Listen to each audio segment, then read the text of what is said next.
Okay, my name's Jake Slagle. We are at Mud Hollow Farms here in Bristol, Tennessee, out near the South Holston Dam.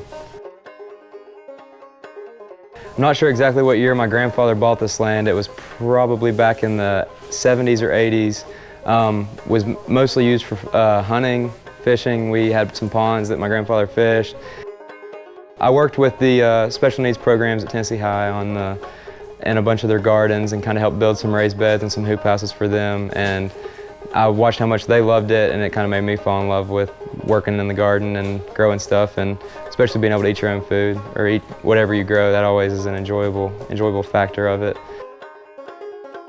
So East Tennessee, I feel like it is very kind of old school with how they farm, and there's nothing wrong with that. They're just very old school with kind of how they have always grown their food and grown everything. So moving out west, I really got a good idea of new ways to grow things and kind of new ideas on how you could grow your food and healthier ways to grow your food and cleaner ways for the environment to grow your food.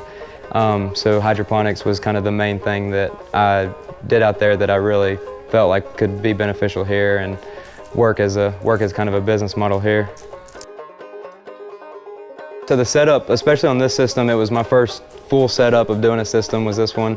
It took me a few weeks kind of to get the idea of all the kinks and everything, but it definitely helped from where I worked at school and to know like this important that everything's going downhill, kind of to the drains and everything like that. So my previous knowledge from college helped a lot putting this one together because it was able to say, I remember how important it was that this was like this.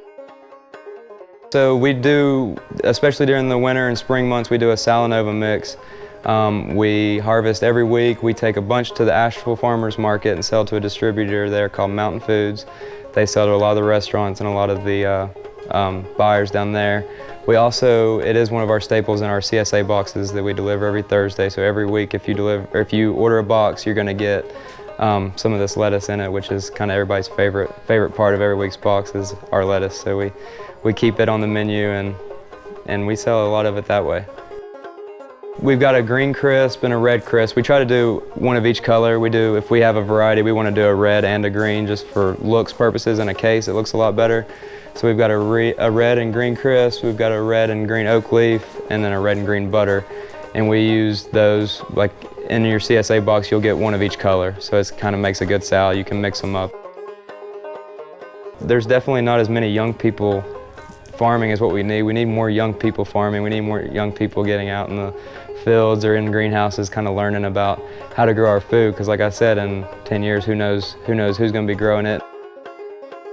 I really want to, first of all, I want this area to kind of expand growing or supporting local farmers and eating fresher and eating, because it's hard for us to know what's going to happen in 10 years with our food sources and everything. So it's important that we practice now buying local and kind of learning about where our food's coming from, how our food's grown, and the importance of eating clean and local food. So our Facebook, we always post our menus on Facebook, kind of keep it up to date. Our website's mudhollowfarmstn.com. The easiest way, come out here. You can come see us Wednesday through Sunday, 10 to 4. We're always out here. So if you ever see us over here, stop in and give us a yell, because we love having people around. Just because I said I enjoyed the peace and quiet doesn't mean I don't want people over here.